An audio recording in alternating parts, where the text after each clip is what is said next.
Hello കൂട്ടുകാരെ, M4 മലയാളത്തിന് പുതിയൊരു വീഡിയോയിലേക്ക് എല്ലാവർക്കും സ്വാഗതം. ചാനൽ ഇതുവരെ സബ്സ്ക്രൈബ് ചെയ്യാത്തവർ സബ്സ്ക്രൈബ് ചെയ്യാൻ മറക്കരുത്. വീഡിയോ ഇഷ്ടമായ ലൈക്ക്, ഷെയർ, കമന്റ് ചെയ്യാനും മറക്കരുത്. നമുക്കിന്ന് കുറച്ച് പദശുദ്ധി പഠിക്കാം. അതായത് നമ്മൾ തെറ്റായിട്ട് യൂസ് ചെയ്യണതും അതെങ്ങനെയാണ് ശരിയായിട്ട് എഴുതുന്നതാണ് പറഞ്ഞു പോകുന്നത്. ഞാൻ എഴുതി കാണിക്കുന്നതായിരിക്കും. EFT പോലുള്ള പരീക്ഷകൾക്ക് ഇത് വളരെ ഫലപ്രദമായിരിക്കും.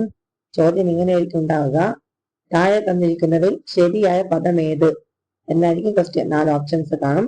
അതിൽ കറക്റ്റ് ആയിട്ടുള്ളത് എടുത്തെഴുതണം. എങ്ങനെയാണെന്ന് നോക്കാം.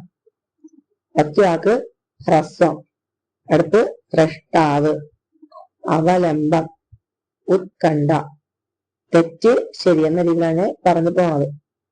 ഐച്ഛികം, ഗൃഹസ്ഥൻ, കൃത്രിമം, ഉദ്ഘാടനം, ഗരുഡൻ, ജ്യേഷ്ഠൻ.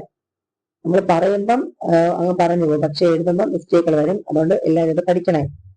ആഘാതം, അവസ്ഥ, വ്യഞ്ജനം, ആഡംബരം, പ്രദക്ഷിണം, തീക്ഷ്ണത, സൃഷ്ട്, സൃഷ്ടി, സമസ്തം, വ്യാധി, ദാരിദ്ര്യം, പ്രതിഷ്ഠ, ക്രിസ്തു, ഗ്രന്ഥം, വിവാദം, സൃഷ്ടി, പ്രതിഷ്ഠൻ, ആതിഥേയൻ, ആവൃത്തി, ഉടമസ്ഥൻ, ഇച്ഛ, കവയിത്രി. കവയിത്രിയാണ്, കവിയിത്രി അല്ല, കവയിത്രി. സ്വൈരം, പ്രധാനം, നികുഞ്ചം, പതിവ്രത, കാടകം, പാരതന്ത്ര്യം, ദൃഷ്ടി. പാരതന്ത്രം എന്നല്ല പറയണത്, പാരതന്ത്ര്യം. അപ്പൊ പിന്നെ അത്രയേ ഉള്ളൂ. മറ്റൊരു വീഡിയോ കാണുന്നത്. ബൈ.